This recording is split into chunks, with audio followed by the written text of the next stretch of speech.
Welcome back, you two. My name's Lloyd Phillips, host of the Life&Times podcast. This week on the show, we're going to have a 33-year rider for the Tulsa World. 25 was spent in sports and 8 was spent in pop culture. He's done so many interesting things. He's interviewed so many famous people, whether it's sports or just pop culture icons. Imagine anybody that said Comic-Con. I mean, unbelievable stories, and I'm excited to have him. Let's get right to it. Remember to like and subscribe. If you have any comments, that's fine. Leave them. If they're not cool, I'm probably still going to respond anyway. Once again, all right, love you. Let's get to it. Welcome back to the Life&Times podcast. Back with your host, Lloyd Phillips, doing it again. Today we have a guest, and I'm pretty excited for it. It's Jimmie Tramel. Seems like I'm related to him, but even if I'm not, he's the most fascinating person I probably know, like personally, if I'm just being real. He's a Tulsa World writer. He did sports for 25 years, and then for the last 8, he's the pulp culture writer there at Tulsa World. So he does a lot of interesting things. Jimmie, thanks for being here. How are you today? Man, I'm glad to be here. I'm flattered you would even ask me, so thank you for having me on. Oh, well, I actually can't believe that. Look, I know we're related, and I know like we know each other, but I actually didn't expect you to quite so fast. I said, "Hey, man, you want to be on the show?" And you're like, "Yes." My grandpa used to say this about my mom, is that if somebody would ask her to go to the junkyard or anything, she would just go because she wants to go places. Yeah. So, I mean, you hit me up and said, "Do you want to be on the podcast?" And yeah, I mean, let's go. Man, it's a DNA, I guess. I don't know. Well, when I had brought it up to the show editor late, and I'm like, "Hey, man, I think my cousin's really a fascinating guy." And he's like, "Call him." I'm like, I don't know, because it was late. I felt like it was late. And I'm like, I don't know. It's a random late call. He's like, "Dude, call him." And then I was like, "Yeah, I'll call him tomorrow." He's like, "Is he your cousin or not?" Yeah. I'm like, "Yeah." I was like, "Sure." and then I probably called your office line. No, you call me at I don't work in the office anymore. We all work at home. Since COVID, we've all began working at home. Yeah. So I can roll out of my bed, short commute, walk 4 steps, and I'm at work. That's a deal. Here's the bad part. It's great that you can walk to your office, roll out of bed, walk to your office. It's bad that the refrigerator is like 7 steps away. Yeah. Because you're like puppies or dogs. Like, I did something nice, so I'm going to go give myself a treat. Yeah. Over and over and over again throughout the day. Do you feel like you gained weight since COVID? Absolutely. Have you? Yeah, absolutely. Well, how about you? Yeah, but I did, but I did it in more of a funny way. Okay. Like you're sounding like just accidental. You're just living life, get in there. Mm-hmm. I saw that I was gaining a little weight, and then I'm friends with this guy named Chris Klimas, the Rogers State baseball coach, and he said, he's like, "Hey man, you should get up to 300 and then make TikTok videos how you lose it all." So like for a second, I was like, okay, because I was already heavier than I've ever been, and so what did I get to? I don't know. I was like 273, somewhere at 273. I was like, Chris, I can't do this anymore. I got to lose weight, man. And so, yeah, I'm still chubby from the thing, but I do not weigh 273. Well, aren't you fascinated by actors who like put on 30 pounds for a role or lose 30 pounds for? Yeah. I mean, I don't have that kind of discipline. I mean, like, no. I mean, hamburgers, I mean, honestly, though, I think if you were doing a movie and you were already kind of a skinny guy and you were trying to be healthy, but you had to like chub it up for a role. Yeah. I would think I would be kind of excited. I'd be game for that, Yeah. I mean, it's going to suck right after, but I think I would be excited initially. Another amazing thing is like an offensive lineman in the college or the NFL and they're 300 and you see them, this happens lots of times. You see them 10 years later, they've lost 100 pounds. Tim Martin's a perfect example. Yeah. He looks great. Yeah. He looks great. I honestly think I outweigh Tim Martin right now. Yeah. But I don't look like Tim Martin. No, I noticed that a lot. Yeah. Because I was at Southwestern, and so there's a lot of guys that you see later in their skin, like on Facebook, and they're like, who are you? They don't look like they used to. Yeah, right. And and I went opposite. By the way, my friends, they still let me hear it quite often. So I have a question because for all the things that you've done, and you come from the same tiny little town that I came from. I mean, it's not like you don't have opportunities to do whatever you want to do, right? But you came from this little town, and back in the day there was no internet. So it was the newspaper. So how old were you when you first started? I'm assuming you were in journalism in high school. Is that a thing? Yeah, I knew like early on that I wanted to be a writer. And Locust Grove, our hometown, had a great journalism program. Not a good one, a great one. They would go and win awards every year, and they took it serious. And so, of course, jumped into that, and then got a job at the newspaper in Pryor, the county seat, of our home area, and was sports editor by the age of 20. Oh, that's where I was going. I was going to ask you how old you were. While still going to school at North College at Northeastern State. It shouldn't be advisable to let people be sports editor at age 20.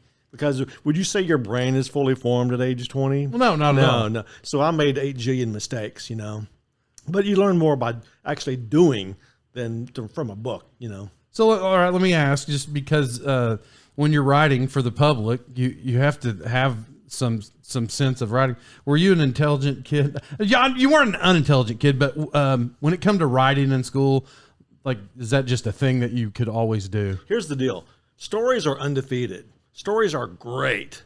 I love stories. And it doesn't matter if it's a movie or a book or a comic book or a song. There are great story songs. I mean, like Marty Robbins, "Don't Go to El Paso, you're just going to get shot." The Devil Went Down to Georgia. I mean, I think the Devil may have actually won that. I mean, I'm not sure Johnny had the best song there, but the point is, stories are great, and I love stories, and a lot of people love stories. A football game is a story in 4 chapters, 4 quarters, and you just don't know how it's going to unfold, that story, until you stick around to the end. So I've always loved stories, and I'm a consumer of stories. I mean, all those things I said, I love stories, and like to create stories too. So I'm addicted to stories. Have you ever done any writing? I'll get back to that thing in a second, but have you ever done any writing on your own? Just like ever written a book? Well, I've written 2 sports books. One with Pat Jones, the former Oklahoma State football I do coach, remember that. And also one about not with, but on Barry Switzer, the OU coach, the former OU coach. And he couldn't cooperate with me when we were doing it, but he said, "Hey, send it to me when you kind of have it mostly done, and I'm going to go through it, and I'll tell you, like, no, this is wrong, and this would be more accurate." And he did that. He's, I think, a great guy. So 2 books, but I've always had the itch to write something from my own brain as opposed to telling somebody else's story. Right. Okay. Well, so with Barry Switzer, I don't know if you've looked at it this way. So literally, like, Barry Switzer read your book first to tell you. I guess he did. Tell you. He proofread it, and crossed out some stuff and said, "This is not right," and this would be more right, and so on. And there was one part of the book. It's really a book about him being the ultimate player's coach. Like, once you play for him, it tells his life story, but it also demonstrates, like, if you commit to play for him, you're his guy for the rest of your life, not during the 4 years you're on campus. And there was one part of the book about a gentleman who lost everything, former player, lost everything in Hurricane Katrina, and Barry Switzer basically provided him a fresh start in life with his contacts. And, the guy moved to Texas, so on and so forth. But at one point, anytime you write a book, something's going to get cut out. Not everything's going to make it. And that part was going to get cut out, and he successfully lobbied me to lobby my bosses, like, no, that part of the story needs to stay in. So he was a co-conspirator, if not a direct. So when you say your bosses, so did you write that book under direction of the Tulsa World? It was for the Tulsa World. Here's the deal: is like at one point we were in the same chain with a newspaper in Omaha, and every time Omaha wrote a book about the Nebraska Cornhuskers when they were rocking and rolling, it sold really well. So my work decided, if we could write a book about someone who would guarantee sales, who in all of Oklahoma would that be? And it's kind of a no-brainer. Real brainstorming. That person is Barry Switzer. Right. So, but here's the problem: he wrote his own book, Bootlegger's Boy, several years ago, and it's a fantastic book. Okay, it's really fantastic. So only a fool would try to write another book after a guy's written a fantastic book about himself. So that tells you who you're dealing with. That's good. That's good how you dwindled that down right there. No, I was actually gonna reference him because and that's part of the fascination that I'm gonna get to. So let me go back. So you at Pryor, and then you left Pryor, and then how did that come about? Where the Tulsa World's like, hey, let's go get this kid from Pryor. Well, I think like everything in life, it's who you know. Yeah. And I'm not gonna lie. You can have the best resume or the best skills or whatever else. It really comes down to who you know. And another person who had worked in Pryor, also, his name is Bob Colvin, really a great guy and a super writer, and was a copy editor on the sports desk at the Tulsa World. People don't know there was a sports desk then. You worked 4 to midnight putting out the paper. I mean, it's not a fun shift because you work till midnight and then you go home.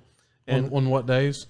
Every day? Every day? Your days off would change every week. You'd have, maybe your days off would be Tuesday and Thursday. If you were lucky, you'd get 2 together. Mm-hmm. You were almost always working the weekend because, that's when ball games are played. That's right, yeah. So anyhow, you get home at midnight if you work that shift, and you can't go right to bed. It's impossible. Yeah. You stay up till 3 in the morning, and then you sleep till noon, and guess what? It's time to go to work again. Mm-hmm. So and that was the first job I had. But this other gentleman, Bob Colvin, spoke up for me to the great sports columnist Bill Connors at the Tulsa World. Who I remember, And he's passed on. Right. It's been a few years, but maybe the best sports writer Oklahoma has ever had and ever will have. Although Barry Tramel at the Oklahoman, my cousin also on the other side, is great as well. But it came down to somebody went to bat for me and gave me a chance, and I got my foot in the door, took the bad job, with the hopes that, if a writing job opens up, I'll leave the sports desk where you write headlines and edit other people's stories to where I can go to some ball games. I mean, who wouldn't want to go to a ball game and get paid for it? Well, kind of where I was going with that. Even though you're working on the weekends, doing those kinds of things, did you feel like you were working? Like, I mean, did you feel like you were working? When as a writer, when you go to games, yeah, no, it felt like fun, and that's why what I do now is the entertainment pop culture stuff, right? Okay, what they have in common is the sports writing and the entertainment stuff. They're fun. I mean, I have no desire to cover crime or politics or government. I mean, that's not fun for me. I want to play in the sandbox. Okay, and sports and entertainment are sandboxes. I can't get motivated, and there are other people who cover those things, and they are great at them, and I have respect for them. But I can't do that because it just wouldn't be fun for me. Okay, so when you were the sports editor at Pryor for the Daily Times, was that your first writing gig? Like, you walked right into sports? I'd done like some part-time, freelance work for the Pryor newspaper and some other little newspaper. Locust Grove had a tiny little paper at one point, and they would pay you like per inch, like a dime an inch for a column inch in a newspaper. Really, I'd change the font. Yeah, no doubt. But it was my first like real gig, and I was having so much fun doing that. It was great fun. You could cover 5 high schools, and I wasn't much older than the kids who were playing the games. Awesome. And you still remembered some of the players on the field? You're like, I don't like this guy. Watch this article. No, it's more so the other way. Like, so many of those people are still my friends, whether it's Facebook or real friends or whatever else. But I was having so much fun doing that I quit college at one point because it was just more fun to go to work. But I was making maybe $200 a week or something. I mean, I blocked it out of my mind. It's so low. I don't want to have painful memories. And I knew, like, I can't make $200 a week the rest of my life, so I got to go finish school, which I eventually did. There at NSU, right? Yeah. All right. So when you were doing sports, and that's the thing, like, you see all these people on TV, and especially like OSU and OU fans. You see the interviews that are on TV all the time, and you bring up Pat Jones and Barry Switzer, because those were my childhood, right? I mean, and then just further other people that through time. Just as an individual who's watching it on TV, it's not fascinating. They're on TV, but you see these people like close, like right up close, to the point to where you're on a first name basis with these people. Well, like in your heart, do you feel like that's kind of cool? Yeah, it's changed.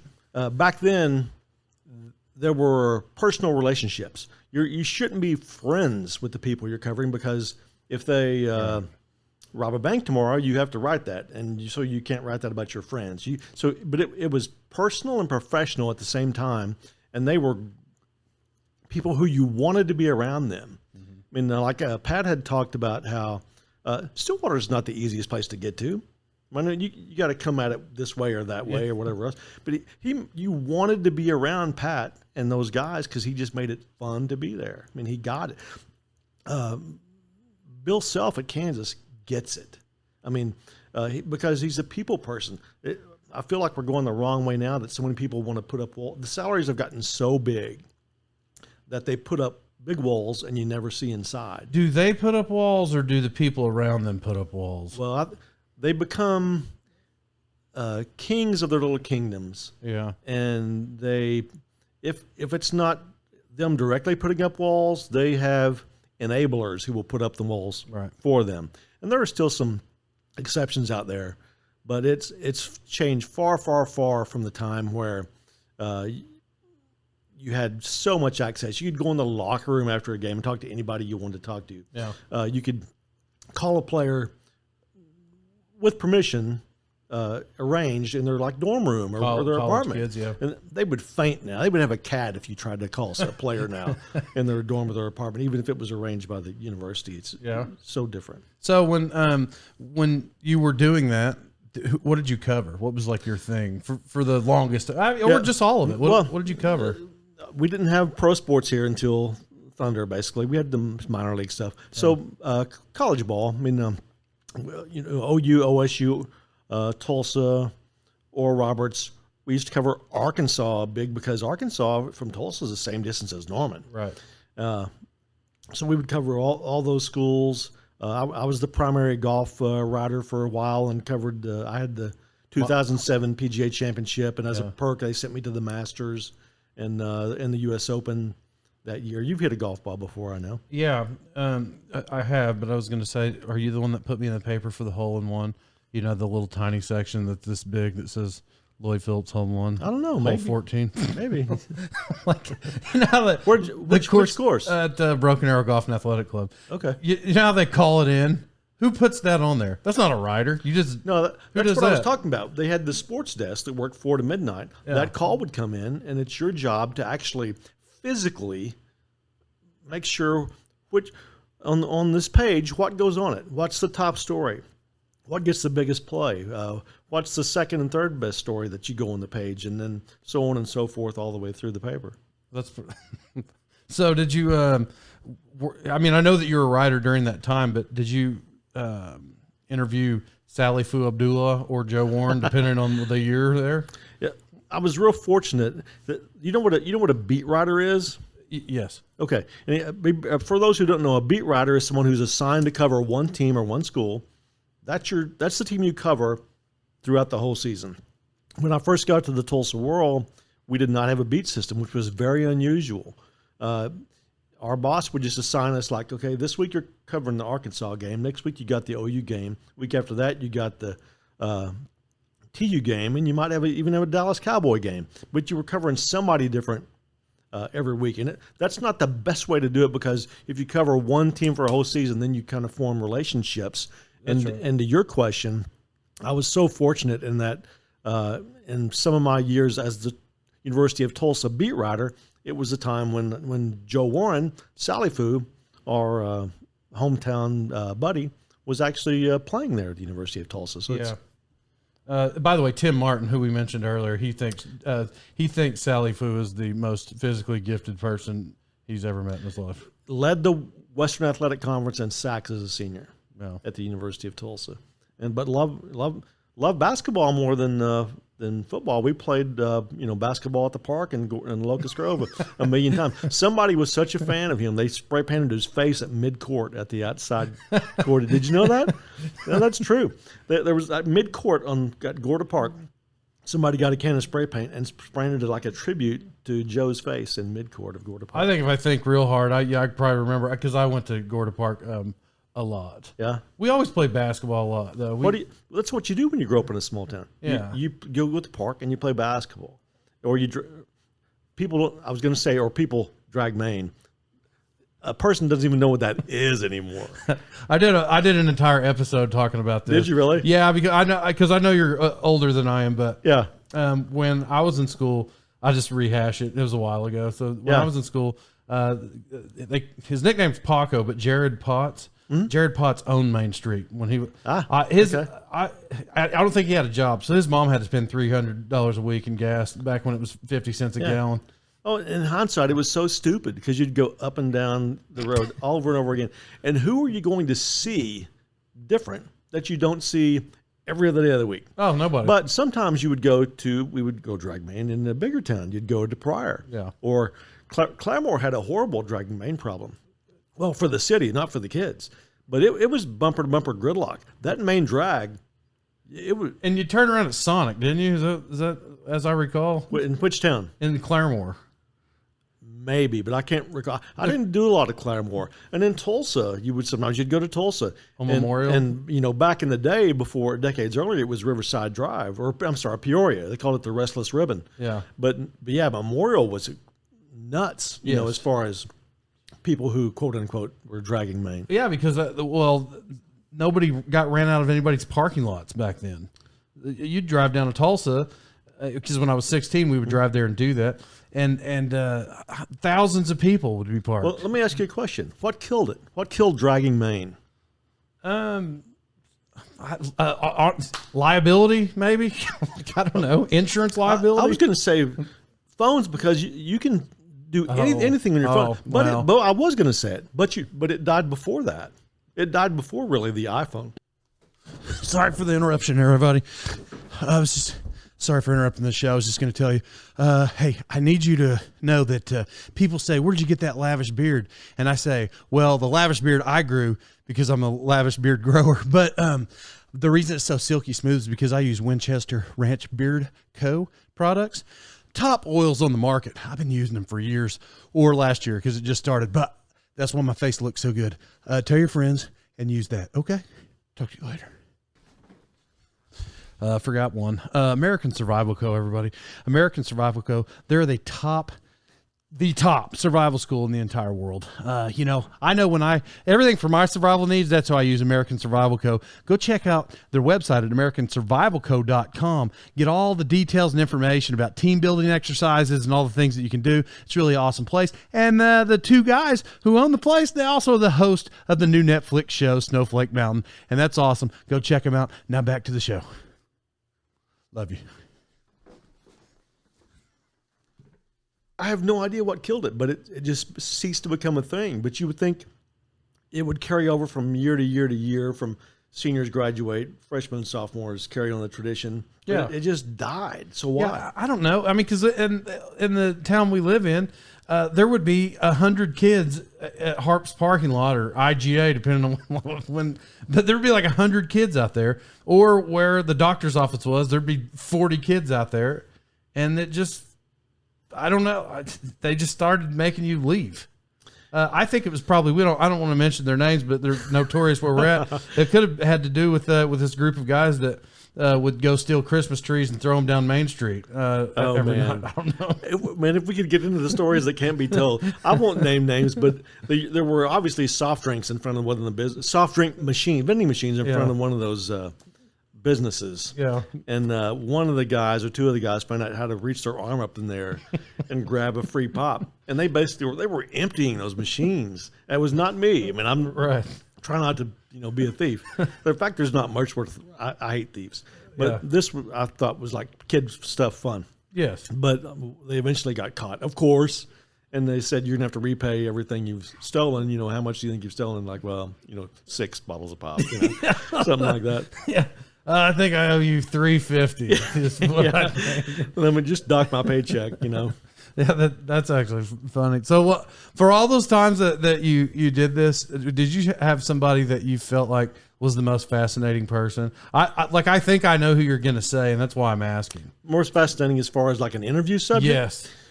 Evel Knievel. Exactly what Yeah.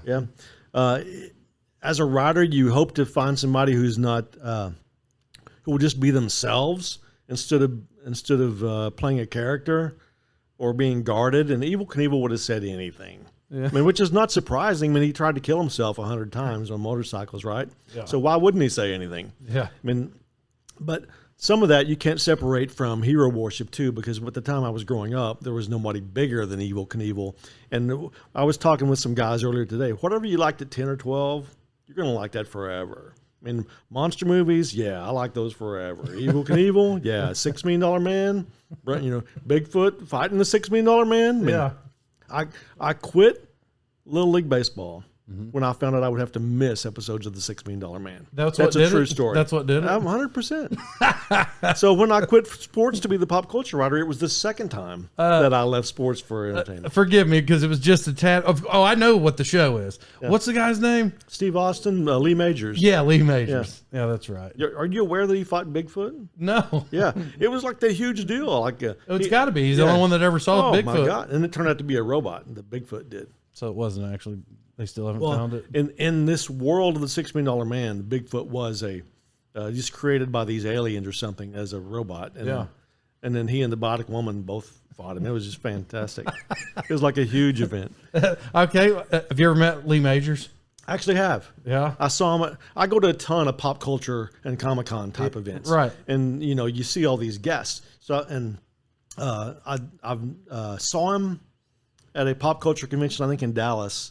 And he wasn't surrounded by a lot of people. And I just made eye contact with him, and he made eye contact with me. And, little hearts came above my head. But I just kind of he reached out, and I shook his hand and said, hey, thank you for all the entertainment you've given us. I really appreciate it. And then the Bionic Woman, I've interviewed her, Lindsay Wagner. She was at a Pop Culture Con in Tulsa a few years ago. So how far do you get to travel for those things? Just regional? If it's driving distance, I'll go. I've been to San Diego Comic-Con twice in 2000. That's the big one, right? But it's blown up so big that it sells out immediately, and it's almost like a lottery. Like really, tickets go on sale, tickets are gone. Just it's like that. So it's impossible to get tickets to it anymore. But I'll go to Kansas City, Dallas, anything kind of in the region. And but I dig that nerdy stuff, like all the things that have to do with Comic-Cons. And for people who don't know, all the celebrities there typically will do a free question and answer session in public for the price of admission. So you can go here. If your favorite celebrity or this person or that person's there, you get to go ask them a question, and you wouldn't normally get to do that. That's actually, that's awesome. Who would you want to see? Because you get to see so many interesting people. I don't know, man. Look, I like... and I don't know if they make it to Comic-Con, but I love Lord of the Rings movies. I like Harry Potter all those movies. guys are at those Comic-Cons. I love the Harry Potter movies. Like, I love all that stuff. Yeah. I don't know if those Harry Potter guys are there, because that just seems like they all the time. Like they're, oh yeah, yeah. Like Draco Malfoy, who played the bad guy. He was at a con in Tulsa a few years ago. Really? Yeah. But here's the question: they make their money selling autographs and photographs. Okay, that doesn't come with a price of admission. Yeah. Give me someone who you would pay to get their autograph. Because I'm a tightwad. I mean, there's not many people I would pay to get their autograph. I'm not really an autograph person anyway. Right. Who would you pay to get their autograph? Who would I pay? Yes. I don't know. At the end of every show, I say put Pete Rose in the Hall of Fame, and I didn't pay for his autograph in Las Vegas about 2 years ago. But who? Honestly, if I was at one of those things, just because I said Harry Potter, and when I say this out loud, some people will be like, oh, you like Harry Potter? Yeah, I like Harry Potter. It's awesome. Those shows are awesome. If I could get just a thing, I would get the whole cast to sign something. I would pay for that, whatever that is. Well, that's probably possible. Well, and another way is to tell if this is your favorite TV show of all time, you probably own it. I mean, I do because I'm old, like on DVD. If I love the TV series, I own it on DVD. And maybe you're past that and you're just only into streaming.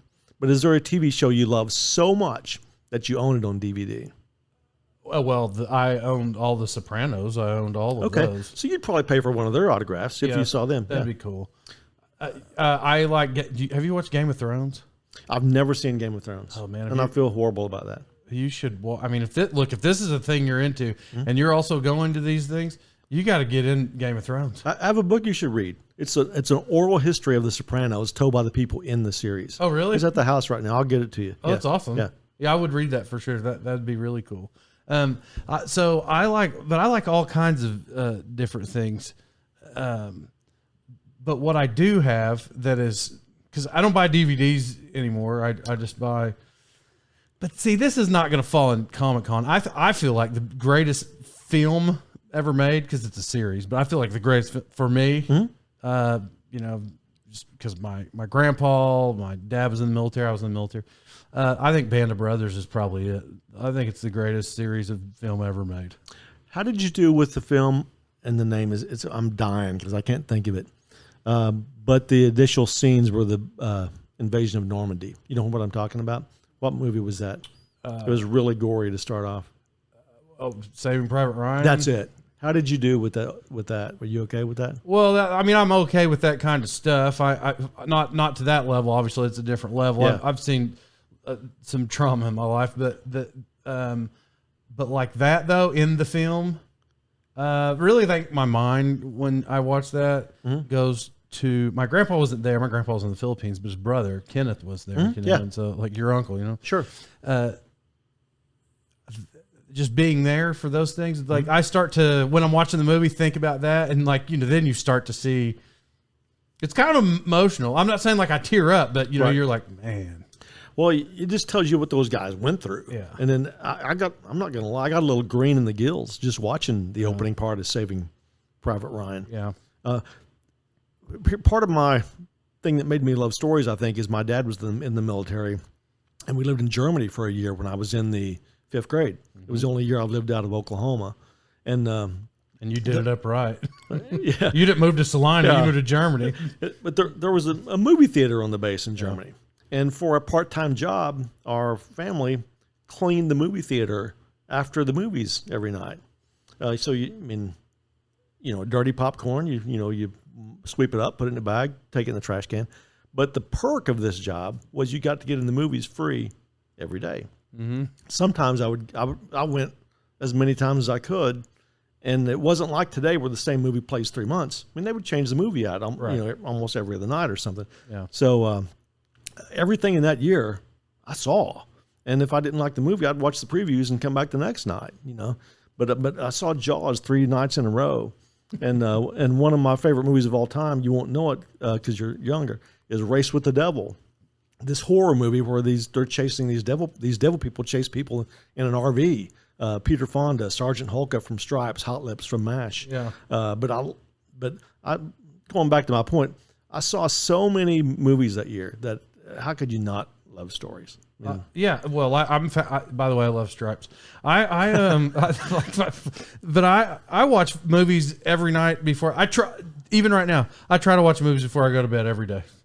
I don't know why. It's just a thing I've done since I was a kid. I just am fascinated by it. Yeah. And so what am I watching? The Hunger Games is what I'm watching right now. Huh. I've re-watching. I've probably seen the thing 20 times. But I got a daughter, and she's never. I asked her the other day. She never even heard of the show. And how old is she? Well, she's 9. But so she wasn't around when it was in the theaters. No. Okay. Not, so when I bring it up, I'm like, you've never even heard, because I don't know.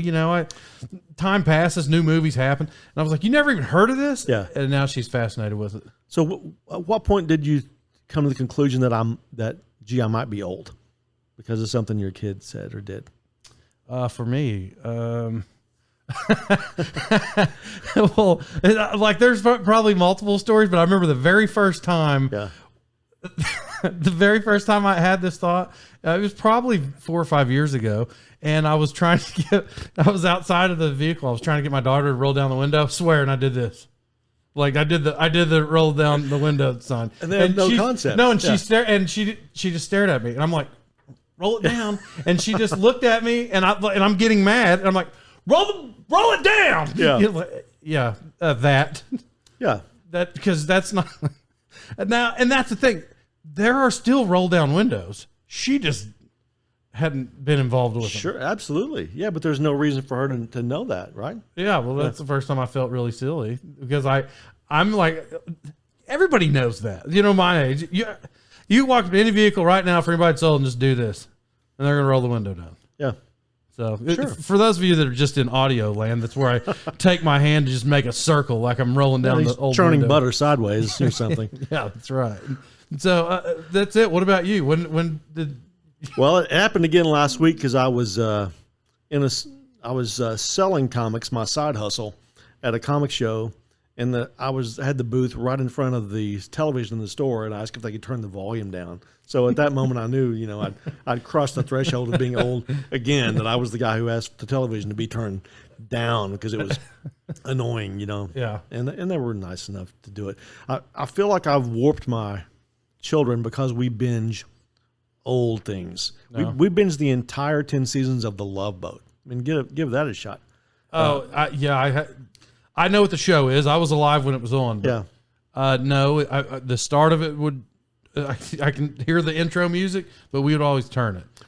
We're binging now Malcolm in the Middle. Maybe you're more familiar with Malcolm in the Middle. Well, I know what that is, Okay. but here's where I stalled out earlier when I was saying, here's what I stream, and for me, I feel like The Office is the funniest show ever made. That's what I feel like. That's funny you mentioned that. I set out an oral history book on the history of The Sopranos. I have one on The Office as well. Do you really? And I have an oral history book on everything that you like. I guess. I don't know. Yeah, that's awesome. No, but I never watched any of those while they were actively playing. Right. And for me, I actually think it kind of makes it a little better. You're out of the loop sometimes when people are talking. Right. But the reason I think it makes it better is because I get so fascinated. I don't want to wait till next Tuesday for it to come out. I just don't. And so I'm a streaming fan. Like I'm a binge watching fan. Yeah. So you mentioned, growing up, were you a 3 channels only household? Like you get 268, CBS, NBC, CBS, ABC. Well, and then Fox too. Well, Fox came later, I believe, and then you had PBS and Channel U. And to this day, I don't know what Channel U was, but we had it. Okay. Do you know what Channel U was? Not unless was it like it could have been just a UHF station, 23 or 41. Oh, probably was, but you get up and you turn it to U.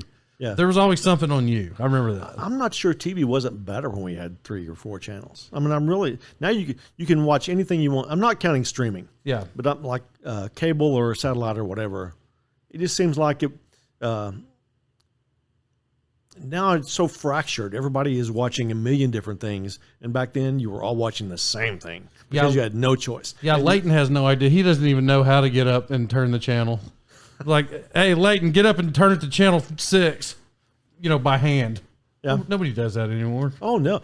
My dad, normally if your parents wanted to change the channel, they would say, hey, go over there, walk over there and change the channel for me, because you didn't have a remote always. Yes. But we were the channel changers. Okay. When my dad was growing up and Mickey Mantle was playing in the World Series, my dad would stay home from school, not so much to watch Mickey Mantle playing in the World Series, because his dad needed somebody to go on the roof and hold the antenna and turn it until reception was good enough to watch Mickey Mantle in the World Series. That's awesome. And I remember that too. I didn't climb on top of the roof at that time, but my Papa Doogie, who's still alive, rolling down there. Yeah. Honestly, that same antenna's probably still on top of his house. Oh, no doubt. And, it was like we were trying to reach NASA with that thing. So it was just big and all forky, like I don't know what the purpose was, but it worked. Yeah. They had TV in there. So you said that you collect comics? I do. It's been a lifelong addiction. I bought them at the drugstore, the In-N-Out at Locust Grove, and back then you could buy them everywhere. They were at supermarkets and convenience stores, and now you can only get them at one place, and that's at a comic store. So you bought them at the drugstore? Oh yeah. Here, the first comics I bought had a 20-cent cover price. It's how I learned to hate taxes, because I had $1. Yeah. And I went to the drugstore. I thought, I'm going to get me 5 comic books for $1. It's like, nope, you can get 4, and then got some sales tax coming your way. And I thought, I hate taxes now. Yeah. Well, did you also, I've spoke about this too. Did you ever go to Charlie's In-N-Out? You could just buy Jolly Ranchers. They were like 3 cents, and you could buy gum. And as a matter of fact, most of the time he'd probably just give it to you. Not all of it, but he would just great guy. Oh yeah, he was awesome. And the whole Tootsie Pop thing never made any sense, because if you got the star, and he honored it, like he always like, oh, you got a star, get another one. All you gotta do is just pick them up and like turn it till you see a star. Like it didn't. The guy knew he was getting hosed down there on the candies. But he didn't care. He was an awesome guy. Yeah. And I probably had 10,000 ices when I was a kid. 10,000's a lot. It sounds like no wonder you're on a sugar high today still. Yeah, I was tracking diabetes when I was a kid. I was a Mountain Dew addict, man. I would drink like 6, 7 a day, and I gave that up about 10 years ago because. That many a day? Oh, yeah. But in my mind, there's nothing better than a cold Mountain Dew, and I'd still like to have one, but I just can't because it's just, you know. I haven't had a pop. I call them pop. I haven't had a pop in, I don't know, 7, 8 years at all. Like, and I don't think about them daily. I see people get them all the time, but what the memory that's in my head though, when you pull one out of the ice chest that's been in there a couple of hours, and it's so cold and it burns the back of your throat. Now that's a memory I can't shake. And there's nothing worse than a hot pop too. Like try to drink a Mountain Dew that's been left out in the sun for about an hour. I can't. Yeah. I had one friend that I guess it doesn't matter if you say his name, but one friend was Nathan Wills. Okay. He only drank hot, like warm pop only. From memory, I think he said, I don't know, maybe he had his tonsils taken out, which is opposite because people eat ice cream, whatever it was. He had it at some point when he had some kind of that's different illness, and he loved it ever since. I've learned from Alice Cooper. I mean, you mentioned like interesting people I've interviewed or something, but I interviewed Alice Cooper not when I was an entertainment writer, when I was a sports writer. The reason is Alice Cooper is a great golfer. He's fantastic. Yeah, and he also is a recovering addict. Mm-hmm. And the reason that he kicked his substance abuse issues, he replaced an addiction to whatever he was dealing with golf. He plays golf every day. His wife tells him, Alice, go play golf. And that's worked for him. He kicked his habit by playing golf every day. And I, not to that degree, but I threw the Mountain Dew away, and I drink iced tea all the time now. I'm an iced tea addict. I drink unsweet tea. That's what I drink. Yeah, unsweet. Yeah, that's people are fascinated by it because they'll want me to try something, whether it's a mixed drink that they've made, like, oh, check this out, or whatever. Some kind of, I don't drink sweets. I just don't like it. I don't like sweet stuff. Alice is so into golf that you're aware of Raquel Welch, right? Mm-hmm. Okay, at one point, Raquel Welch was chasing him around a golf course and apparently had either a romantic interest or knew it would be good publicity to pretend to have a romantic interest because, celebrity couple, whatever. Right. But, I don't know her motives, so I won't speculate. Anyhow, she followed him around the golf course, and Alice at one point says to Raquel Welch, who not that we're being pigs, but she would rank above a 9 on a 10 scale if you're on appearance, correct? Yeah. He said, Corpus's finest, I believe. Yeah. She would say, Alice said to her, leave me alone, I'm playing golf. I mean, how about that for Alice Cooper? That's pretty awesome. You know what? When I was a kid, they always say some of these rockers. I remember they were like, "Oh, they're devil worshippers." I would always hear that when they were kids. Sure. And what you don't know about me, Jimmy, is sometimes I don't research things. I just wing it what I think is in my head as I recall. But all right. So speaking of that. Mm-hmm. They would always say that. He's completely not. As a matter of fact, he goes to church now, if I'm not mistaken. Yeah, big. But Ozzy Osbourne, because people are like, oh, Ozzy Osbourne, he's a devil worshiper. And we're not going to go all into that, but you'd always hear that when I was a kid, just because it was this rock music. Well, do you know why he chose to? Because it's an act, he's not sitting in his house in a dark lair, right? So, you know why he chose to do that? If I'm not mistaken, you may know. He lived across the street from a movie theater when he was a kid, and he noticed that the most packed the theaters ever were was when it was like horror movies. So when he started a band, he's like, oh, that draws attention, and that's why he did. That's why he created that whole image. Yeah, people love the bad guy or whatever you want to say it is. No. I mean, not that this is kind of related, but Madonna obviously did a lot of things to draw attention to herself. I mean, it sells, right? Mm-hmm. Okay, and Dennis Rodman at one point dated Madonna, right? Yeah. What happened to Dennis Rodman after he dated Madonna? He blew up. He started dyeing his hair all the different colors. He did the kind of some wild things to get attention. He wore a dress on the cover. I don't know if it was Sports Illustrated, but he wore a dress in a photo shoot. So it's almost like that he learned from Madonna, like the squeaky wheel gets greased. Yeah. And like it was like from a marketing standpoint, it just blows up. The only reason I now know just because she's so big, she's big, but that's why I knew who, you know, that famous singer. I can't come up with their name. The movie with the singer. Gaga? Yeah. The only reason I knew who she was, that's crazy. That was just a mental lapse. But I didn't even know her music when she first came out, but she was wearing those wild outfits. The meat dress and everything else. It was, yeah. It's true that it's that way. But it's important for a person to be able to have some substance behind them and not just be a gimmick, you know. And right. Alice Cooper has said that too about other acts. Like, it's great that you, you know, have a hair full of cats or a head full of cats or something or whatever your gimmick is. But where's your song? You got a song?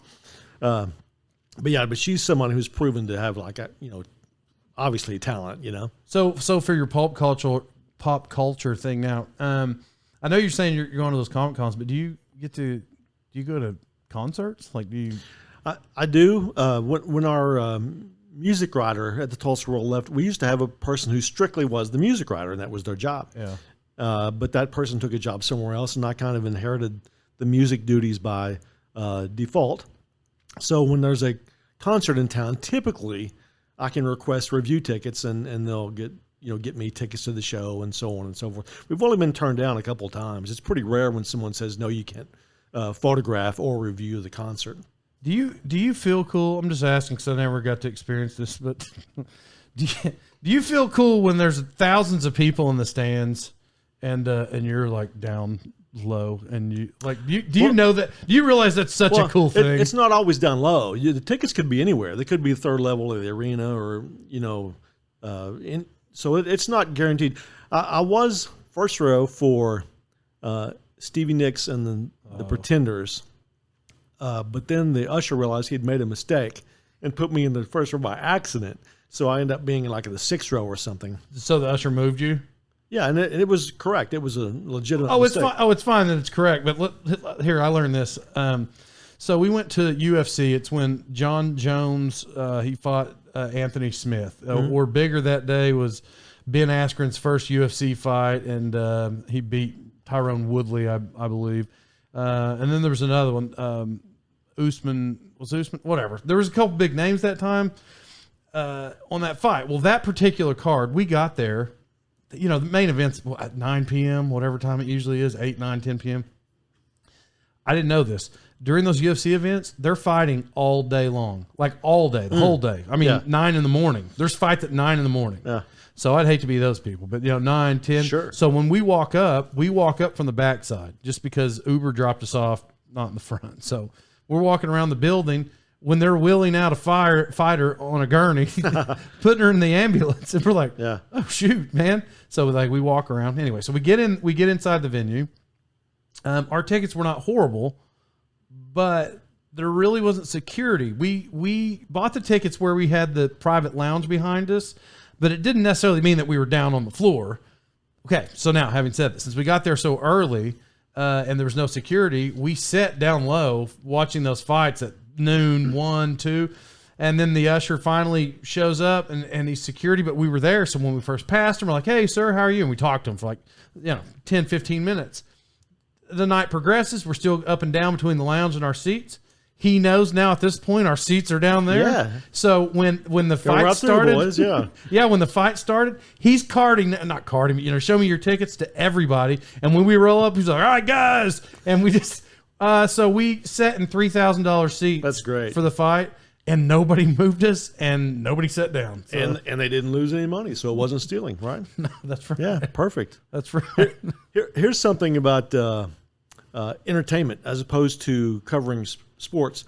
In sports, somebody's going to win, somebody's going to lose, right? Yeah. And you're probably going to talk to some people who are in a bad mood if they lost. Everybody I talk to in entertainment is on their best behavior, and here's why. They talk to me before their event, because they want to sell tickets, right? Yep. And so they're going to be on their best behavior for the most part. There's some pretty rare exceptions. But so everybody I talked to for a concert coming up, for a TV show that's coming out, for a movie that's coming out, they're all putting their best foot forward because they want to sell tickets. Right. Right. Okay. So in sports, let me go here. For any of the interviews, have you ever, because now you can get online and you can see where basically players or coaching staff at some point or at some odds with reporters kind of being rude to them. Have you ever had any of those people be rude to you? No, well, I've been barked at before, and it's just part of it. I mean, it's a lot like a relationship with a spouse. I mean, you're just in it for the long haul, and you're going to have good days and bad days, and it's going to even out. And it's weird sometimes for anybody. It doesn't matter any aspect of life. When somebody does you mad at some point, does something wrong or makes you mad, you have a hard time forgetting that or moving past it. Right. But what you don't do is think, gee, this person also helped me 6 times, but I'm not really factoring that into the equation here. So I need to remember, too, that this person has been good to me also, instead of just being one time when they barked at me. So room full of people. Are you raising your hand or are you yelling questions like you sometimes see? Well, no, you just kind of, it was never a raising hand Just situation. make your eye contact? I think the one at OU is so crowded now, the OU football, because there's so many. Back in the day, there weren't all the websites and bloggers and so on and so forth. So it was just basically the newspaper guys, the radio guys, TV guys. There's so many at the OU thing now. I think they queue you up, like it's we'll call on you, it's your turn, and that sort of thing. But basically it was just pick your spot. Wait till there's a lull and you jump in with your question and get out of there. You say there's a wall, like you had mentioned earlier. It's hard to get to those guys. Well, it was the media day at OU, and I went to, you're probably there for football all I or know. basketball? Football. Okay. You're probably there for all I know, but you know Benny Long? You remember Benny Long? Yeah. Adair. Yeah, so I go to this, because I personally am not a OU fan. I was always a TU fan. But I'm with him, and I'm with the Brian fight. So we're at the game. The spring game is over, and Benny, this is just by accident. He has 4 pullovers in the back seat of his vehicle. And he asked me, he's like, all right, Lloyd, which one? I don't know. We hadn't even been in the stadium. It was in the parking lot. I'm like, wear that white one. Well, he puts the white one on. We go in the stadium. The coaches are all wearing those white pullovers. Oh my gosh. All of them. Well, yeah. They're all, so now the game's over. He did a couple of things that made me laugh. I'll shortcut this just because it's funny, but so he wanted to get to where they were getting the autographs. So he grabs me by the shoulder and he's like, excuse me. And he's pushing people out of the way. He's like, hey, excuse me. And he puts me right in the center with Ronell Lewis. And there's one other. And so Benny made it all the way to the center. And then when he got to the center, he turns around because people are holding those tiny mini helmets and big helmets and pictures. And he starts grabbing helmets and pictures out of the air and signing them and handing them back. So because people saw him do that, now people are, when starting to disperse, they're like, hey, can I get a picture with you? By the way, I don't remember the guy's name, but he looked just like the tight end coach. Looked just like him. His head was bald. Joe John Finley? Maybe, but he looked just like him in the picture. So I personally took about 50 pictures of Benny with OU fans. That's fantastic. Oh, okay. So now we're it's time to go. Mm-hmm. And one of the players, it was their birthday. That's another side note, important part to the story. But so, there's festivities happening in the locker room, and then people are in and out. So when we're starting to walk, the field's dispersing, and Benny says, you think I can get in the locker room? And I'm like, I don't know. So I walked up in the stands because we didn't look like that. Sure. And I was there with Brian, and Benny is race walking to the tunnel. Just like a coach. He's race walking to the tunnel, and there were a couple people guarding the tunnel, and he's about, I'm going to go 30 feet from the tunnel. And while kind of walking really fast, he gives the motion, like get out of the way with his hand. Yeah. And they parted, and he walked right through the tunnel. Now he's in the locker room, and we can't get in. Yeah. And so he's in there for 5 minutes. And he looks like a coach. I mean, Sure. the people in there got to know. Oh, my God. So he pokes his head out, but the security probably don't know everybody that's associated with it. So he pokes his head out of the side where you couldn't get in. That's guarded and gated. Right. And he's like, by the way, what you don't know is I had to pee my pants so bad. And I was like, Benny, I can't wait. I said, Brian, I can't wait. So I was walking. I went to go find the bathroom. When I see Benny, but I don't got time to even turn around. Like I'm in trouble here. I waited too long. So he's like, Brian, what are you doing? Get in here. And security opened the gate for Brian. He walks right in. They're in there taking pictures in Bob Stoops' office with his feet up on their desk. Oh my God. That's unbelievable. They ate birthday cake with that guy who had the birthday hanging out with his family. I saw all the pictures. And because I had to pee my pants, I didn't see any of that in the inside, just the pictures when we left. Now, the odds of that even happening were amazing because had I not said, wear that white one. Sure. Because that's what all the coaches were wearing. Oh. But that's so dead on is like the secret to a lot of the stuff is just pretending like you belong. Like just blend in and go. Like don't draw attention to yourself. Just, I belong here. Way minor scale. But I did learn that once I started announcing sporting events, when they have those hospitality booths, I get it that I can be in there. But I'm just saying, acting like you belong, nobody, because you have different townspeople in there. You don't know the administrators. No. So I would tell people, like, just walk in that door and act like you. I've thought about this before. You've been to like a hotel where like some business or company has rented out part of the hotel and they've got this big breakfast spread. Yeah. What would keep you or I from just going like, oh yeah, I mean, hey Joe from Consolidated. I mean, how's the eggs today? Let's have a plate. I 100% know people that do that. 100%. Well, here's one that's kind of more of a heartwarming deal. Is OSU used to have a player who was homeless as a kid in California. And they lived in their car. Yeah. But to feed the children, the mom would go to a hotel with a free breakfast type situation. She would stay in the car so as not to draw attention to herself, and would send her boys in, and they would eat breakfast.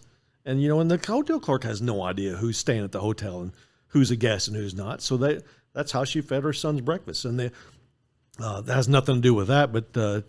How did they take a bath or a shower? They would go to like a laundry, and there would be like a water hose or something. They would hose off, but you do what you got to do. Well, that's the guy. Did he end up in the NFL or just ended up at? He played at OSU and had some injuries and had some talent, but I think went into coaching instead of playing like in the NBA or anything like that. Well, I mean that's awesome that he made it. That he had that direction and made it. So, did you just because? You're somebody that knows all these people. You have a favorite team? You have a favorite college team? Once you become a writer for a newspaper, you can't. And if you ever did, you got to chunk it all away and then you get older and it doesn't matter anyway. There's no such thing as you have to love sports to be a sports writer. So obviously something got you interested in sports, right? Yeah. And for me, that was the Pittsburgh Steelers, and it always will be. And I corrupted Chris Ross completely, whose parents wanted him to be a Dallas Cowboy fan, and I'm sorry it didn't work out. But no, and I retain that to present day. I mean, Sunday, I'm watching the Steelers. I mean, I don't care what else happens Sundays. I'm watching the Steelers. Yeah, and I was fortunate for this.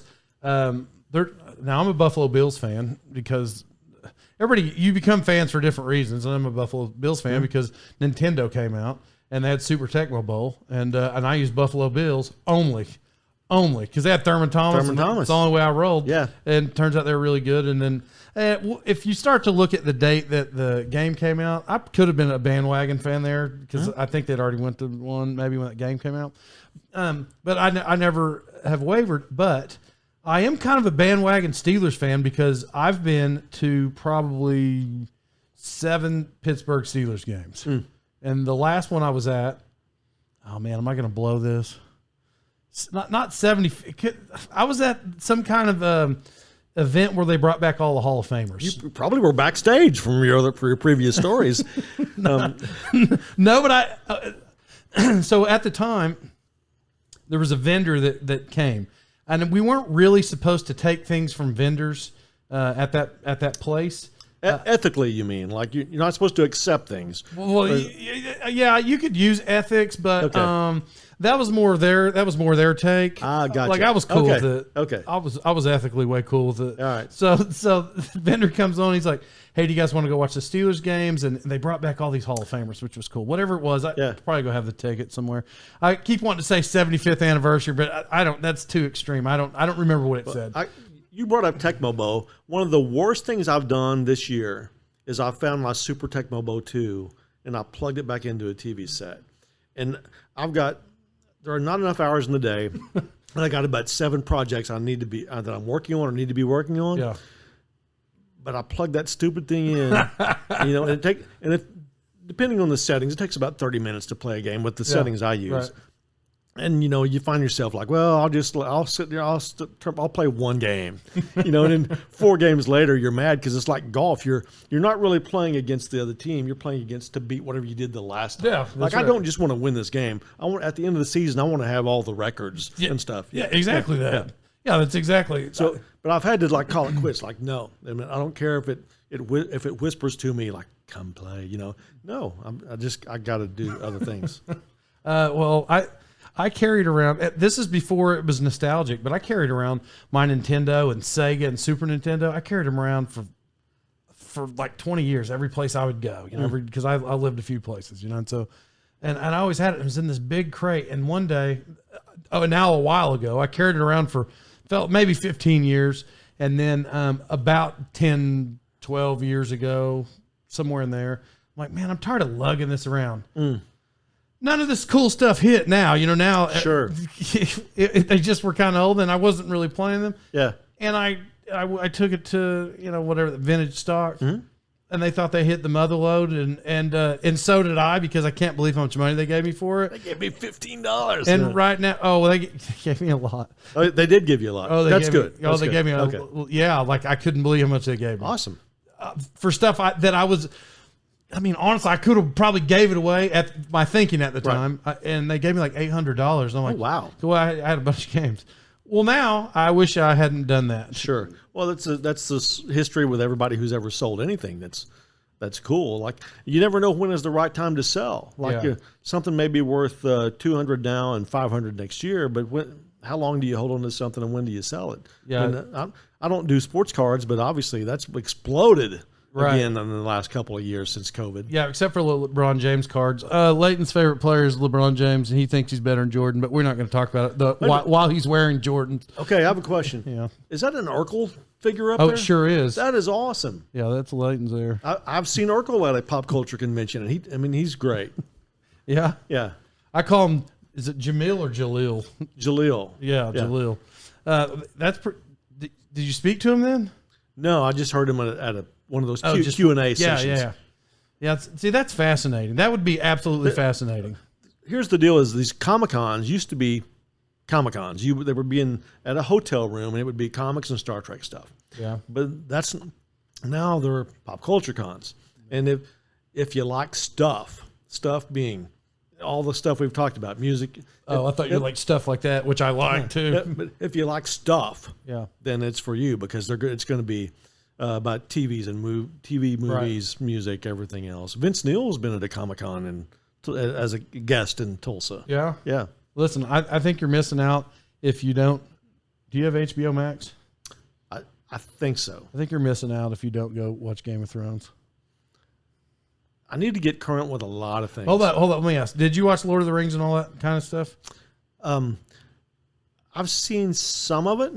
So if you like that kind of stuff, it's just an awesome show. Let me ask you about a show. Yeah. Have you seen Reservation Dogs, the FX on Hulu? No, because I don't have Hulu. All right, so it doesn't matter. I'm just telling you. I had a Sprint phone. I had Hulu. Show comes out. I switched services because I was getting hosed by Sprint. You have to see this because it's about 4 native youths who, after the death of their friend, want to escape their little town. It's filmed in Okmulgee. Right. And go to California, because California. But watching the show, I see this, and it's like these are all the people that were my friends growing up. Yeah. These characters exactly. I grew up with these people. This could have been filmed on Johnny Chopper Drive in Locust Grove. I'm not even kidding. Yeah. I mean, if you watch it, you'll say, I know these people. Our entertainment section at the newspaper. Yeah. Food is golden. In Oklahoma, do we have an ocean? No. Do we have mountains? Do we have food? Yeah. We have some great, I love dives and greasy spoons. Yeah. But food is golden with our readers because we're a foodie town. We have stuff to do. We got lakes and creeks and all a million other things to do. And OK Pop, the great museum, is going to open next year. But man, two things we're you said. Go ahead. My most favorite. Well, I just discovered El Rancho Grande. I mean, I've driven past that on 11th Street. Yeah, I've driven past that place my entire life. It's been there since before I was born. Not until this whole COVID thing hit. Well, it wasn't during that, but right after, I drove by and I'm like, you know what? I've been looking at that sign my whole life. I'm pulling it. That place is great. But I just wanted to throw that out. Okay. But my new favorite place probably is La Tertulia. Have you been there? It's a New Mexican inspired restaurant, and it's right downtown. I believe it's on 3rd Street, and then Lone Wolf. Yeah. I think Lone Wolf is fascinating. Here's the question: we typically do visitor guides, like when the PGA's in town. Like here's our visitor guide, and we have to throw restaurant recommendations out. You can only name one restaurant in all of Tulsa of visitors coming, and you want to guarantee they have a good experience and good food. What's the one place you're going to send them to? Well, don't make your sponsors mad. I'm not. Well, first of all, I'm a barbecue guy, so but that place I feel like burned down unless you're going to go to the Riverwalk. Burnco, right? Right. I mean that would be a place.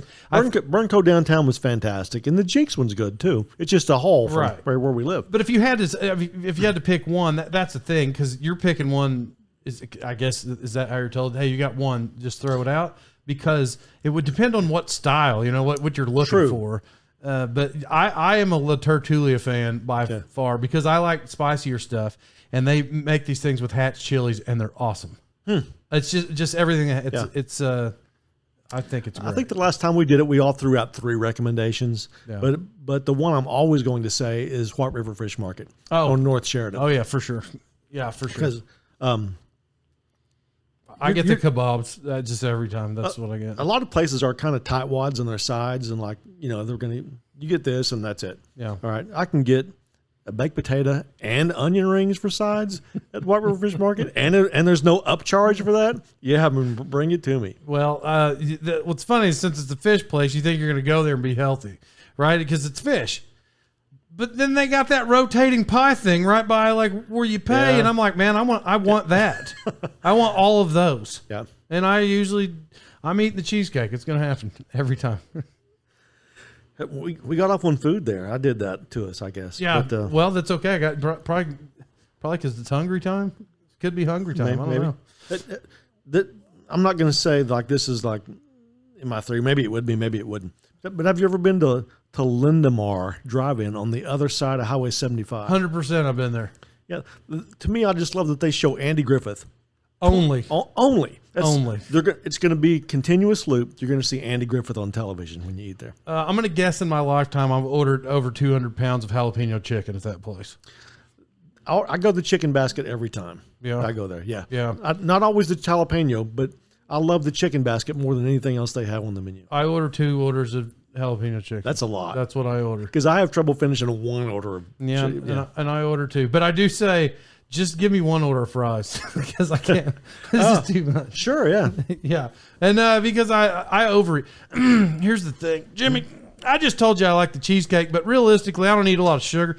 I'm chubby because I overeat. That's what that is. You're chubby because you accepted the challenge to get up to do this TikTok thing. Thanks, Chris. He really blew it for everybody. Can I advise you on this? Yeah. I'm not sure that's a great idea to gain weight and lose weight just for the sake of TikTok. I mean, I was really inspiring the youth of today. That's what I was doing. Yeah. But currently from that goal weight there, I'm only down 20 pounds. So it's in about a year and a half. I don't think I inspired anybody is what I'm getting at. People are used to hearing your voice on the PA at the football stadium here. How's that been for you? Well, I mean, just because you say that, there's a lot of people who I don't personally know, and they're like, "Hey, man, what's up, Lloyd?" And that's kind of cool. But I enjoy doing that, not just from that aspect. Mm-hmm. I enjoy it because, look, when I was a kid, Les Kern announced all the sports. Yeah, and I as a child, it's not like I grew up thinking I wanted to be Les Kern necessarily, but I was like fascinated. I'm like, one day I want to do that. I don't even know how you got to do that. Right. I didn't know. I still don't. It's not like it's something that you've been asked to do. Should be a reality show. Like you have to pass all these tests and everything. Yeah. Well, so I without going too in depth, I'm not sure how I actually became friends with the coach, but I did, and it was a while ago, and then just filtered. I talk a lot. Sometimes I talk fast, and I try to just spin people in circles just to make them laugh. And he's like, "Hey, man, do you want to announce?" And I actually said no. This was the first time I was like, "No, okay. I'm cool. I don't want to." And then he's like, "We'll think about it." And then you show up 2 weeks later at my first meeting. I walk in, and they he's like, "Hey, on Friday night, you can't do this. You can't do this. You can't do this." And I said, "So I'm like the guy," or he's like, yeah. And the athletic director was there. Anyway, so I mean that's it. But I'm fascinated by that because, I'm into the game. You got to watch every play, and I actually watch it through binoculars because I can't see the numbers from the press box. Yeah. So, the games fly by so fast because I'm so busy trying to not mess up and I'm trying to say the words and trying to see. I don't use a spotter anymore because I use binoculars, so I feel like I can. Like you can get the information out faster, without a spotter. Yeah. I guess I don't know. Well, the first one I had, or the only time, because first year I had it, he was actually great, and he's very good at sports. He's sports minded, and he knows all the calls, and so I basically was just saying what he would say. What have you learned? Have you learned do this or don't do this? In football, no, I don't feel like. I feel like I did pretty good from the start in football. Basketball was more of a learning curve because I even played basketball, but I didn't remember like all the calls. So, when the really good announcers like, blocking foul, whatever, I wouldn't say that because even though I know it was a foul, I could say, charge. There's just things you could spit off from playing. I wouldn't know the calls. So I wasn't like real good with that. And I guess all three sports. What have I learned? When I'm supposed to play the national anthem, because I don't know. Like you just think like you just go up there and call, but you're really in charge of the presentation before the thing starts. Yeah. And so like there's some things like there's more structure to it than anybody would ever actually think. So if you see any of the sporting events, I'm running around with a piece of paper and a clipboard before those games start every week, every time I announce any sport. Just because I don't want to screw people's names up, so I go to their coaches to try to say it right, but the anthems. So my very first anthem, and then I'll silence that talk. But very first football game, a guy who I hardly ever talked to on the phone, literally probably only during fantasy football season, but he never really calls. The very first time I'm playing the national anthem, the stands are packed. It's the first game of the year. Anthem's playing. I figured out how to do it now, but I had my phone plugged in, playing the national anthem off of my phone. And I got a text message in the middle of the national anthem. So it interrupted the anthem. It shut down the anthem. And that's the thing. When you're trying to act in a split second for technology, it doesn't work like you want it to. I couldn't turn it off fast enough, and then I couldn't find the music fast enough to hit play again. Right. I mean, there was about probably a 12-second gap, and then people start staring up at me. It was your chance just to sing it, right? Yeah, well, one time they weren't going to have an anthem singer, and somebody made a joke. And they're like, "Oh, you should sing the anthem." So I actually went and recorded the national anthem. And I'm not the greatest singer, but I've heard some people sing anthems. I think I'd probably be just fine. But I couldn't bring myself to push the button for my own voice because I'm like, I'm going to be an idiot if I do that. So I completely didn't do it. Isn't it horrible to watch a sports movie and the guy at the PA, like the position you have, is doing play-by-play Like, Johnny has the ball. He's going to do it. Like, no, that doesn't happen anywhere. Get that out of the movie because that doesn't happen. No, it doesn't happen, but you'll find some occasional towns, little tiny towns, because people will tell me those horror stories, and they're like, this guy talks the whole game. Yeah. As a matter of fact, he may say otherwise. This is just a story I heard back in the day, but Les Kern was announcing, and he was saying, he was attempting to say the play, and like people were they could hear it, and they were picking up on it. Oh, okay. And so they called them. I heard, that's what I heard, right? Okay. So no, I never attempted to make that mistake. I didn't want to. Yeah, but I like it. And then just back on this thought to basketball. Okay, I like that because I literally have the greatest seat. See, when I keep acting like you have access to all these cool things, it's because you're kind of behind the scenes. Like, you get to see stuff that just regular people setting up there don't see. So when I'm sitting right beside the visiting coach, and Verticus has had a lot of success, so usually the coaches are fired up, the opposing team, I hear it all. It's the greatest seat to be in. Yeah. It's awesome. And you would be fascinated at how many times people turn around to me in the middle of the game and they're like, can you believe that? Do you see that? Yeah. And you can't say anything. Sure. So, has a ref ever gave you the stink eye for something you said? No, I've always been pretty cool with those guys. For somebody like me who's such a wild idiot in other settings, I try with all my heart to be professional. And just so you know, if you go to a lot of TU games or have in the past, that announcer at TU games, when I speak in the microphone, not while I'm talking to you, but when I speak in that microphone, in my head, I'm trying to sound like that guy at TU Stadium. Well, that's cool. Like, that's what I'm doing. Yeah. And so there's a lot of people that didn't even know I was the announcer. They found out later, right? Because when I talk, when I'm just speaking, it doesn't sound like me. Now, when they score touchdowns when they score touchdowns, sometimes I'll stutter out touchdown on purpose. Like, I'll just be like, touchdown! It's your trademark. Yeah, I like do that stuff all the time just to make people laugh. But yeah, anyway, well, okay.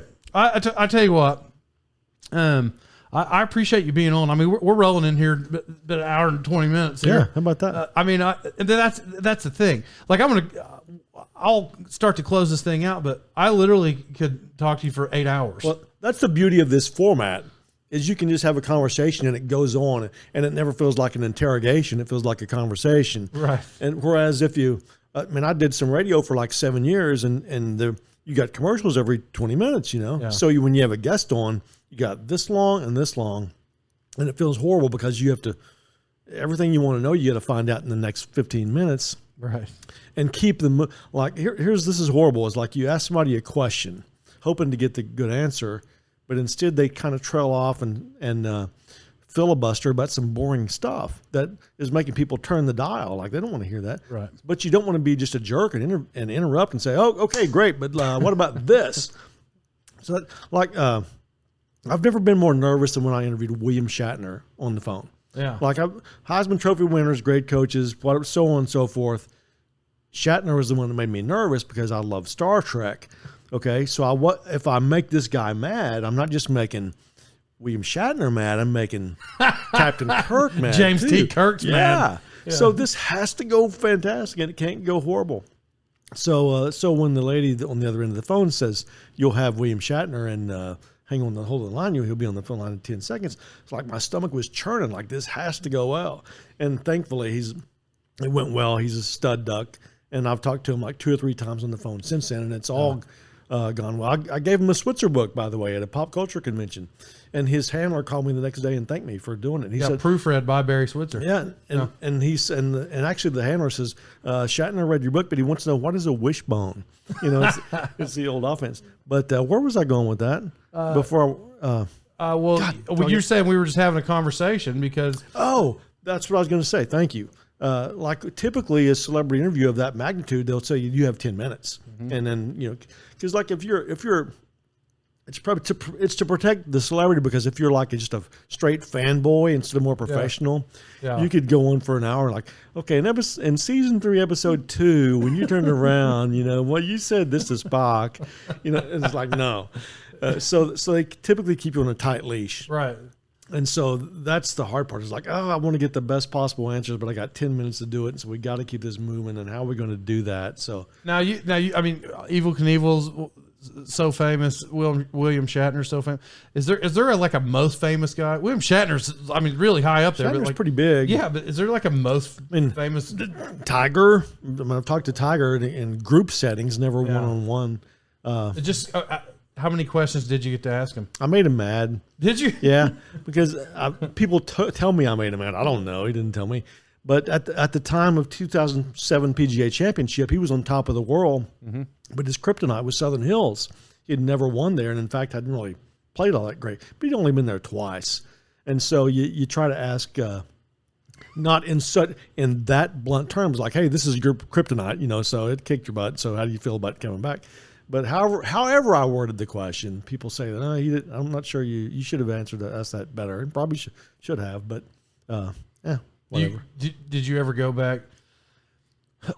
Questions you ask them, are those things that make it on TV, or just questions you ask them so you can write it in the newspaper? Like, are you in the room when you're asking questions that's televised? Yeah, and a one-on-one is much better because it's all yours. Let's say you do all the homework and you know this information nobody else knows, and you want to get that information for yourself to write your story. But one-on-one you can do that. But in that big group setting, you say that now it's everybody's information, and whoever can run and print it first or go on the air with it first, it's, oh my gosh, they had that great idea to do this. And it's worked the other way where I interviewed Kenny Rogers one time in a group setting, the music guy. And someone else asked him a question about Elvis, his relationship with Elvis. And then so I for better or worse, I was one of the first ones to write the story from the conference. Yeah. And so his people tweet like, hey, if you want to know how I feel about Elvis, go read what Jimmie Tramel wrote at the Tulsa World. It's like, thanks, but that other person asked the question about Elvis. So, I just think it's a fascinating world, and I think it's cool. I also think it's cool that these are people that people see on TV, and they're like, oh man, it'd be so cool to meet them. And you've met thousands of people. And always treat them like people, not celebrities, because I think they smell that when you want to treat them like, oh my, I have to bow down before you. Just act like you guys at the OU game when you had the matching uniforms. Just act like you belong, and they're people, and they want to be treated like people. Well, I always thought that when I speak to somebody famous that I would do that, but the thing is I used to do stand-up comedy shows, and so I've met a few famous people just from doing that. Yeah. And I did figure out, but what you don't know though is like when they come to your local club, like I was the host of the club, mm-hmm. and so they would come to these clubs, and these are big national acts, and so when you speak to them, I didn't do it all the time, but I don't know. You say fanboy. I found myself. I stopped doing it because I realized that I was always trying to say something funny. Because they were funny and they're professionals. Yeah, but I mean, I'm not such a nerd that I wasn't smart enough to figure it out pretty fast. Yeah, but I would know when I would try to be funny. I'm like, you don't want to play chess against, it's not natural. Against the chess master. Well, it's not natural either. So just be normal, and then through you being normal, if you are just a funny guy, just from being normal and then having a relationship and then getting to know them, then they do think you're funny. But they don't think you're funny when you're just like. Sure. Hey. Yeah. I would hear people do that. Don't give me a name because I don't like to rat on people because it's not really fair. But maybe the one bad day they had out of 100. Have you ever had an interaction with one of them that went really bad? You're like, I don't know if I like this guy anymore. Don't give me the name.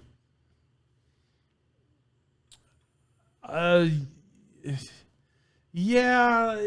But for the most part, yeah. Yes. Okay. The answer is yes. Yeah. I was kind of excited to do this show.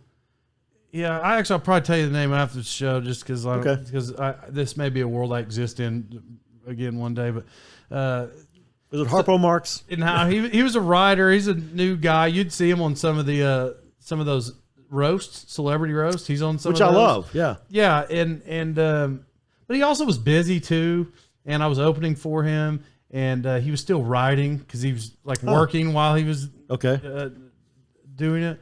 And I just don't feel like he was. I was excited when he was coming, and then afterwards I'm like, I don't. But then again, I can't. In fairness, he was still working. Like he was actually working right up until he got on set. So there must have been some kind of time crunch because he was actively sitting in the green room like doing this. Yeah. I don't want to give a name here. I talked to a Saturday Night Live guy on the phone. And typically, fairness, they always want to promote the next thing they're doing instead of what they were doing 1,000 years ago because they want to sell tickets like we've established. Right. But at the end, I asked him, well, can I ask you a question about Saturday Night Live? And he just said no. He said, well, what were you doing 30 years ago? So he just wouldn't talk. Here's a Saturday Night Live alum who basically owes his career to the show, but he wouldn't talk about anything about it. But as a reader, do they want to read about the next thing the guy's got coming up? Yeah. Or would they rather read about when he was really funny on Saturday Night Live? Well, yeah, here recently in the news, some of those guys that were the most famous from the show, people were turning on him because they're like, oh, he's rude. I don't like him. He's just a rude guy. The interesting part, the follow-up to that, is the same guy did a national interview the next day instead of the interviewing with the guy in Tulsa, Oklahoma. Mm-hmm. You know what he talked about? Saturday Night Live. Sure did. It's ridiculous. Yep. Well, that's pretty cool. Listen, Jimmie, I thank you for showing up very much. I'll get off here. You got anything you want to promote it off for you get off? Yes.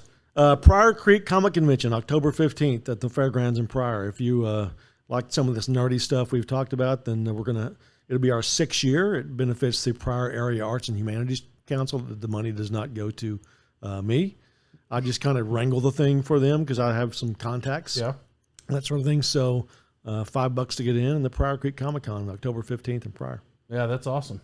Well, we'll check it out. I'll throw that in there somewhere at the first of the show. So cool. I appreciate you being on here. Very cool. And listen, guys, we're going to go ahead and get off here for now. But I appreciate everybody listening this week. By the way, you'll know, Jimmie, because it has nothing to do with what we just talked about. Mm-hmm. Put Pete Rose in the Hall of Fame, everybody. He's getting in. It's going to happen. I just don't know when. Love everybody. We'll see you next week.